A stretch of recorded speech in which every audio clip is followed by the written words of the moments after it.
Desde os primeiros instantes da vida, aprendemos algo sobre o que significa receber amor. Não é através de palavras sofisticadas, nem de gestos conscientes, mas sim das experiências mais sutis. Um olhar de cuidado, o toque suave de alguém que nos acolhe, ou a ausência desses gestos. A forma como fomos vistos ou ignorados nos molda silenciosamente. Por isso, quando alguém tenta nos amar de verdade na vida adulta, esse amor pode ser confundido com uma ameaça. Parece contraditório, mas a mente traumatizada interpreta o afeto como um risco. É como se diante da chance de ser verdadeiramente aceito, surgisse um alarme interno que grita: cuidado, você vai se machucar de novo. E sem perceber, começamos a nos sabotar. Esse mecanismo não nasce do nada, ele é o eco de antigas feridas. Crianças que cresceram em ambientes onde suas necessidades emocionais não foram reconhecidas, aprenderam uma lição dura. Confiar no afeto é perigoso. Amar significava estar vulnerável ao abandono, à rejeição ou até ao abuso. O cérebro, em sua busca por autoproteção, cria defesas. Essas defesas funcionaram no passado, quando o pequeno ser indefeso precisava sobreviver. O problema é que na vida adulta, elas continuam ativas, mesmo quando já não são mais necessárias. Assim, quando alguém genuinamente oferece carinho, nosso sistema interno reage como se fosse uma ameaça real. É como tentar abraçar um animal selvagem que passou anos preso em uma jaula. A liberdade parece estranha demais, assustadora demais, e a reação natural é recuar. Esse recuo se manifesta de várias formas. Às vezes, é o distanciamento súbito, aquela sensação de que você precisa de espaço, mesmo sem motivo aparente. Outras vezes, é a crítica constante, como se encontrar defeitos no outro fosse uma forma de justificar a fuga. Também pode ser a busca por conflitos, discussões desnecessárias que sabotam o vínculo antes mesmo que ele cresça. O paradoxo é cruel. Queremos amor, ansiamos por ele, mas quando ele se aproxima, fazemos de tudo para afastá-lo. É como morrer de sede diante de um copo de água e ainda assim derrubar o copo no chão. Gabor Maté explica que essas dinâmicas não são fruto de escolhas conscientes. Ninguém acorda de manhã decidindo sabotar a própria vida afetiva. O que está em jogo é a memória do corpo, um conjunto de marcas invisíveis que carregamos desde cedo. Quando o amor chega, ele toca justamente nesses pontos feridos, despertando dores antigas. E, como não fomos ensinados a acolher essas dores, preferimos fugir. Essa fuga, no entanto, traz um custo alto, a solidão e a repetição de padrões.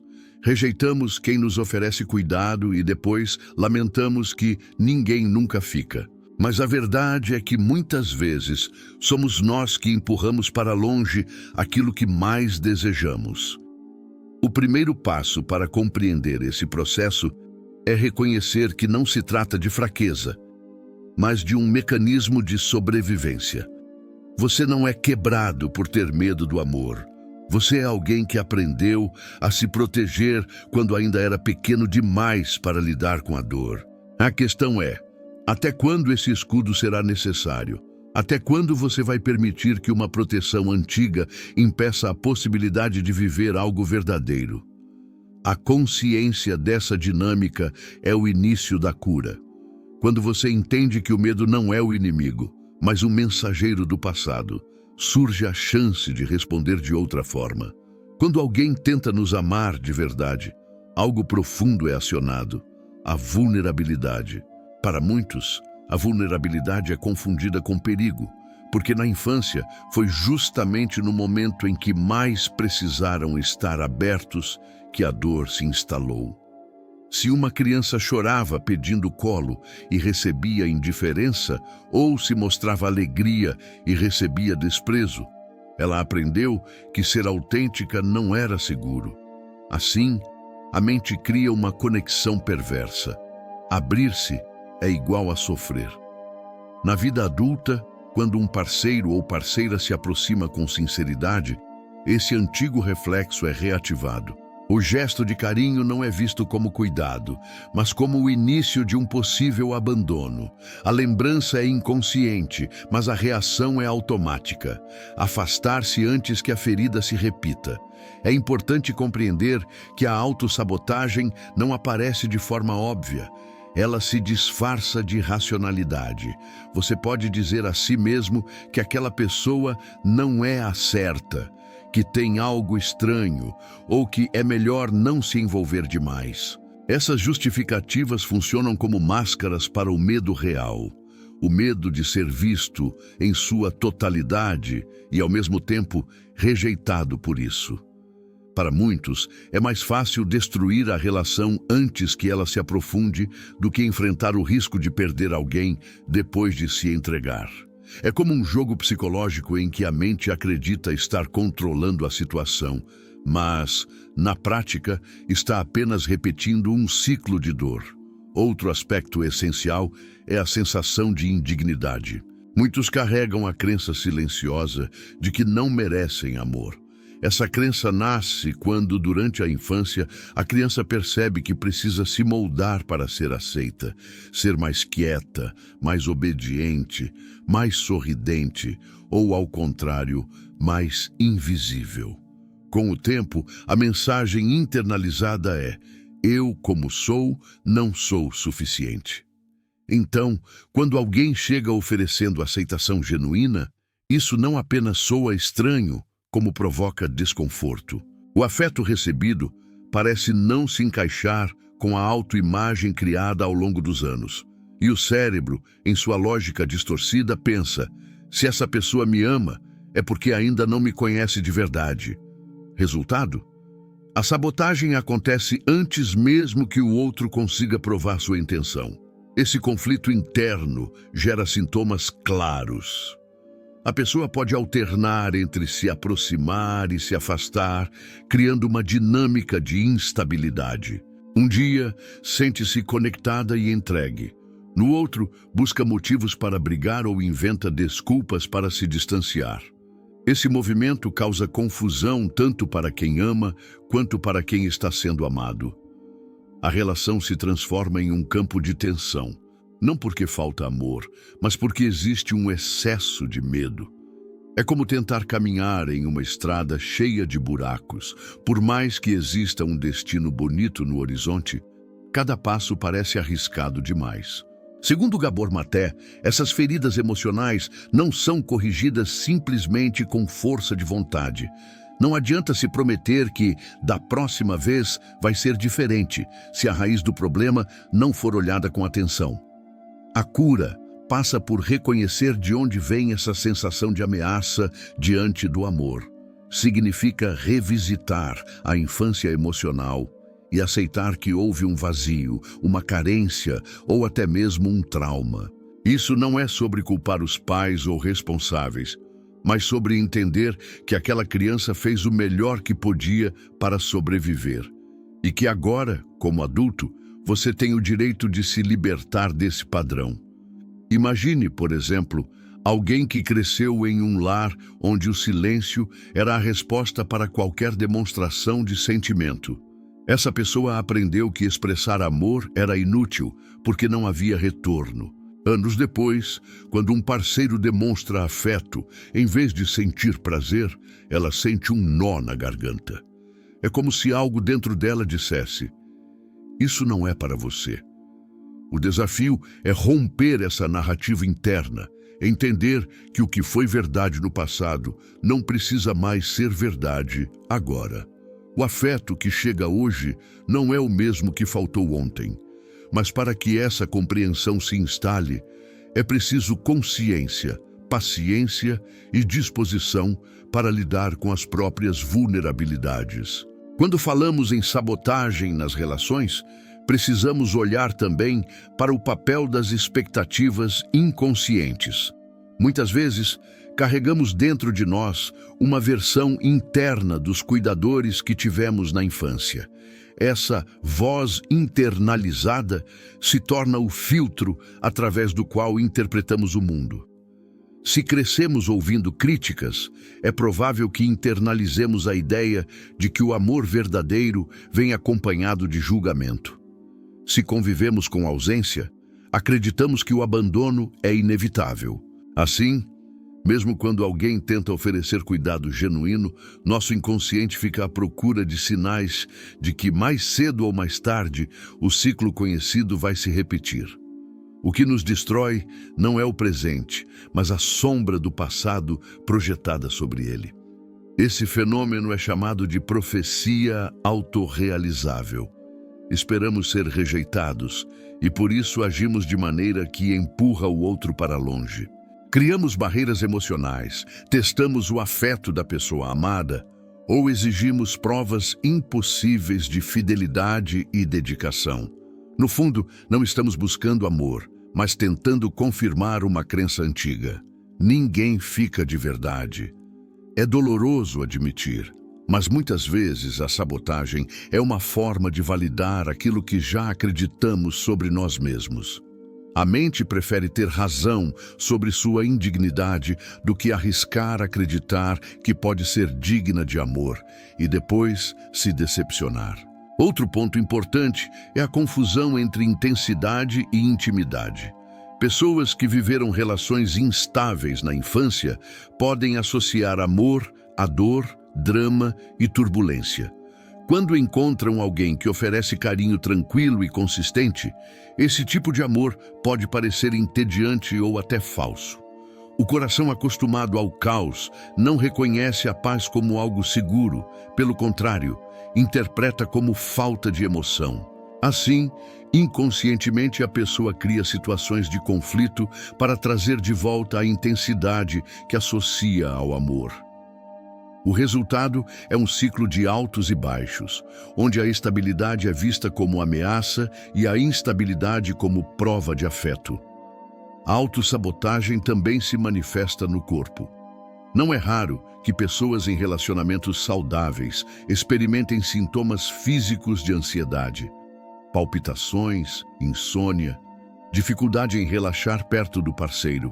Isso acontece porque o sistema nervoso está condicionado a reagir diante da proximidade emocional. O corpo lembra das antigas experiências de vulnerabilidade e dispara sinais de alerta.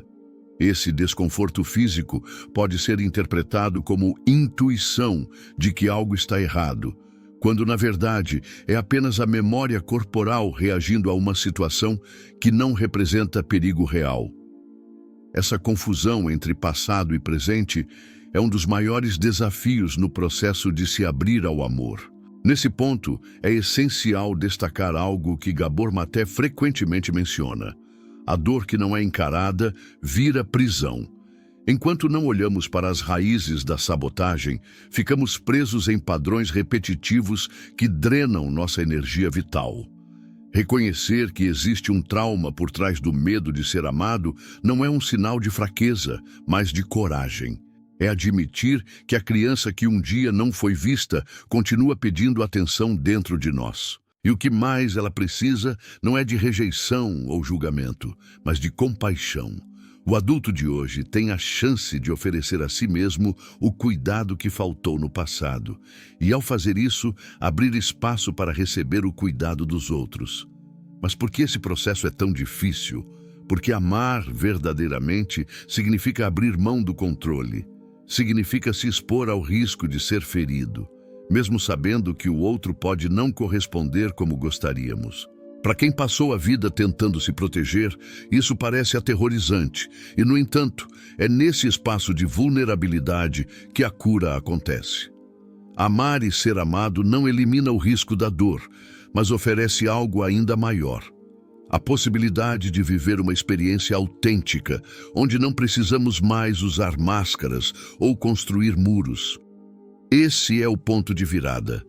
Compreender que o amor verdadeiro nunca é garantido, mas ainda assim vale a pena ser vivido. A transformação desse padrão de autossabotagem começa quando paramos de fugir de nós mesmos. Grande parte da dificuldade em aceitar o amor vem do fato de que não conseguimos aceitar nossa própria história. Rejeitamos as partes de nós que foram feridas, tentamos silenciar a criança que chora por atenção dentro da nossa alma. Só que aquilo que não é acolhido continua a se manifestar, de forma oculta, através de atitudes destrutivas. Por isso, o primeiro passo para não sabotar uma relação é ter coragem de olhar para dentro. É perguntar-se: quais feridas eu ainda carrego que tornam tão difícil acreditar que alguém pode me amar de verdade? Esse não é um exercício intelectual, mas emocional. Requer tempo, paciência e a disposição de sentir o que antes foi evitado. Um dos maiores desafios está na tendência de buscar nos outros a validação que nunca recebemos.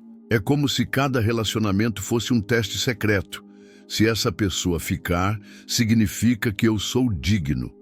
Mas, na prática, ninguém consegue sustentar o peso de curar sozinho as dores que carregamos. Quando colocamos no parceiro a responsabilidade de preencher nossos vazios, criamos uma dependência emocional que inevitavelmente leva ao colapso. O outro não foi feito para substituir o cuidado que faltou na infância. Ele pode ser um companheiro, mas não o remédio mágico. A verdadeira cura vem quando somos capazes de olhar para nós mesmos com compaixão e reconhecer: eu mereço ser amado, mesmo antes que alguém prove isso para mim. Nesse processo, é fundamental diferenciar amor de necessidade. Quando sabotamos relações, muitas vezes acreditamos que estamos rejeitando o amor, mas, na verdade, estamos fugindo da dependência que tanto tememos. O paradoxo é cruel. Desejamos alguém que nos acolha, mas tememos perder nossa autonomia. É como se estivéssemos sempre oscilando entre dois extremos: apego excessivo ou afastamento radical. A chave está em perceber que o amor verdadeiro não aprisiona, não exige que você desapareça para que o outro exista. O amor saudável é espaço de crescimento mútuo, onde duas pessoas podem ser inteiras e, ao mesmo tempo, caminhar lado a lado. Gabor Maté fala muito sobre a importância da autenticidade nesse processo. Quando não conseguimos ser quem realmente somos diante de alguém, o relacionamento se torna uma extensão da nossa máscara, não da nossa essência. É aí que surgem os jogos emocionais, as manipulações sutis, as estratégias inconscientes para manter distância. Ao nos escondemos, acreditamos estar nos protegendo, mas, na verdade, estamos nos condenando a viver conexões superficiais. Romper esse ciclo significa ter a coragem de se mostrar vulnerável, de admitir medos e inseguranças sem usar a sabotagem como escudo. Não é fácil, mas é libertador. Outro aspecto essencial é aprender a reconhecer o momento exato em que a sabotagem começa. Isso exige atenção plena, quase como uma meditação em movimento. Talvez você perceba que, ao receber uma mensagem carinhosa, sua primeira reação é desconfiar. Talvez, quando alguém demonstra interesse genuíno, você sinta vontade de se afastar. Esses pequenos sinais são pistas de que o trauma está tentando tomar o controle. E é justamente nesse instante que a consciência pode mudar tudo. Em vez de reagir automaticamente, você pode respirar fundo, observar o impulso e escolher uma nova resposta. Essa escolha, repetida várias vezes, começa a reprogramar o cérebro e a ensinar ao corpo que o amor não é sinônimo de dor. Claro, esse caminho não é linear. Haverá recaídas, momentos em que você ainda vai se afastar ou levantar muros. Mas a diferença é que, com consciência, cada recaída se transforma em aprendizado. O que antes era apenas repetição inconsciente passa a ser um convite à transformação. E é assim que, pouco a pouco, o medo perde força. Quando você se permite experimentar o amor sem sabotá-lo, descobre algo poderoso. O que antes parecia insuportável se torna a fonte de maior cura. porque nada cicatriza mais profundamente do que a experiência de ser visto, aceito e amado exatamente como você é. Na prática, quebrar o ciclo da autossabotagem exige pequenos atos de coragem diária. Não é sobre grandes transformações repentinas, mas sobre construir pouco a pouco a capacidade de se manter presente mesmo diante do desconforto. Quando você sente vontade de fugir de um gesto de carinho, tente pausar e observar a reação antes de agir. Pergunte a si mesmo: isso é sobre o presente ou sobre uma memória antiga que está sendo ativada? Essa pergunta simples pode abrir espaço entre o impulso automático e a escolha consciente.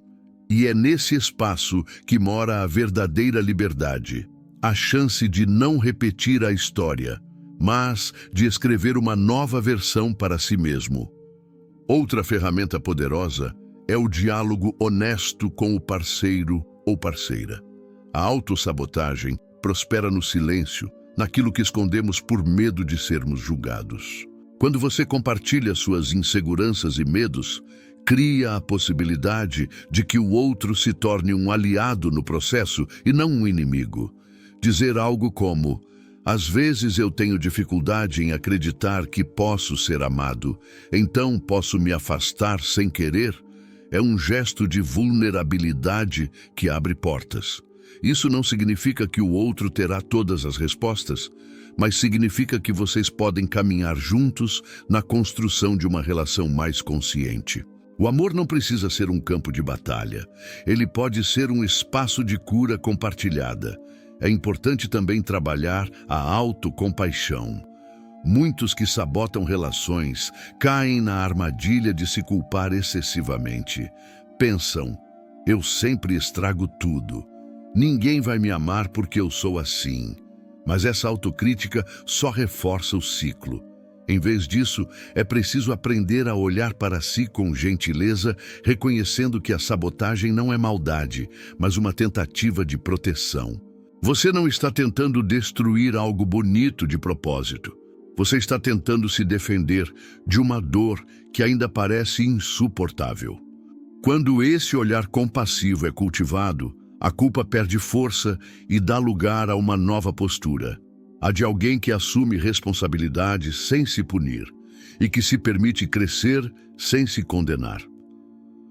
Um aspecto essencial nesse processo é entender que o amor do outro não substitui o amor próprio. O parceiro pode ser um espelho que mostra sua beleza e sua dignidade, mas se você não acredita nisso internamente, sempre haverá resistência. Trabalhar a autoestima, a confiança e a aceitação pessoal é como preparar o solo para que o amor externo possa florescer.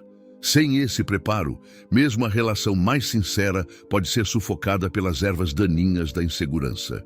Não se trata de esperar estar 100% curado para se relacionar. Afinal, ninguém está totalmente curado, mas de assumir a responsabilidade de cuidar das próprias feridas enquanto constrói algo com o outro. Outro ponto poderoso é aprender a transformar o medo em aliado. Em vez de enxergá-lo como inimigo, é possível vê-lo como um sinal de que algo importante está acontecendo. O medo de ser amado revela a profundidade do desejo que existe dentro de você.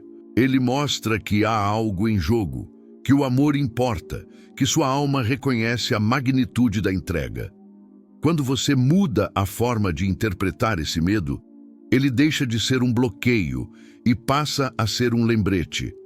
Aqui está uma oportunidade de crescer. Assim, em vez de fugir, você pode usar a energia do medo para se manter presente, para aprofundar a conexão e para provar a si mesmo que é possível viver sem repetir a dor do passado. Por fim, é preciso lembrar que todo o processo de cura acontece em camadas. Não existe um ponto final em que você simplesmente para de sabotar. Em vez disso, existem níveis de consciência cada vez maiores que permitem que você se aproxime de relações mais autênticas. O importante não é a perfeição, mas o progresso. Cada vez que você escolhe não se afastar, cada vez que decide confiar um pouco mais, está dando um passo em direção à liberdade emocional. E essa liberdade não apenas transforma seus relacionamentos, mas também transforma a forma como você se enxerga. Porque, no fundo, aprender a não sabotar o amor do outro é também aprender a não sabotar o amor por si mesmo. No fim das contas, o maior inimigo do amor verdadeiro não é a rejeição do outro, mas a rejeição que carregamos dentro de nós mesmos. A sabotagem nas relações é apenas a superfície visível de uma dor muito mais antiga, a de não ter sido visto, reconhecido ou acolhido em nossa essência quando mais precisávamos. Mas reconhecer essa dor já é um ato de coragem imenso, porque quando você entende que o medo de ser amado não é um defeito, mas uma cicatriz, algo dentro de você se abre para a possibilidade da transformação. O que antes parecia condenação se revela como convite, um chamado para reescrever a forma como você se relaciona consigo mesmo e com os outros. A moral dessa reflexão é simples e ao mesmo tempo profunda. O amor não é algo que precisamos merecer. Ele não é uma recompensa por sermos perfeitos ou por correspondermos a expectativas. O amor é um direito humano básico, uma necessidade tão vital quanto respirar. E quando você aceita isso, percebe que não precisa mais fugir de quem se aproxima com sinceridade. Sim, ainda haverá riscos. Amar sempre envolve a possibilidade da dor, mas a alternativa, viver trancado em muros de autossabotagem, é muito mais dolorosa a longo prazo, porque o isolamento pode proteger do sofrimento imediato, mas rouba aquilo que dá sentido à vida, a conexão verdadeira. É nesse ponto que surge uma virada de consciência. O amor que o outro oferece não é apenas um presente, mas também um espelho.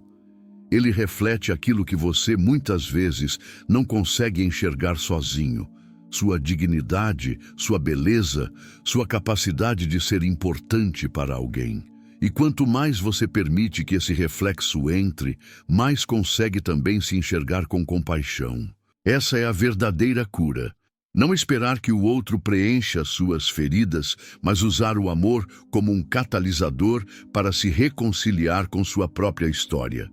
Quando você se abre para ser amado, também aprende a amar a si mesmo. Então, se você se percebe sabotando relações, afastando pessoas que tentam se aproximar ou criando barreiras quando alguém demonstra carinho, faça uma pausa. Pergunte a si mesmo: estou reagindo ao presente ou revivendo o passado? Essa pergunta simples pode ser o começo de uma grande mudança. Talvez, pela primeira vez, você escolha não fugir. Talvez permita que alguém fique. Talvez descubra que ser amado não é uma ameaça, mas um bálsamo. E nesse processo, você não apenas constrói relações mais autênticas, mas também prova a si mesmo que é capaz de viver sem repetir a velha dor. O ciclo pode ser quebrado, e ele começa com a consciência.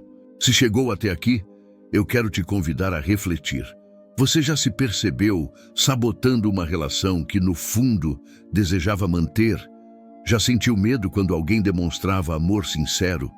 Compartilhe sua experiência nos comentários. Sua história pode ajudar outras pessoas que vivem a mesma luta e mostrar que ninguém está sozinho nesse processo. Obrigado por assistir esse vídeo. Pedimos que se inscreva em nosso canal e curta esse vídeo.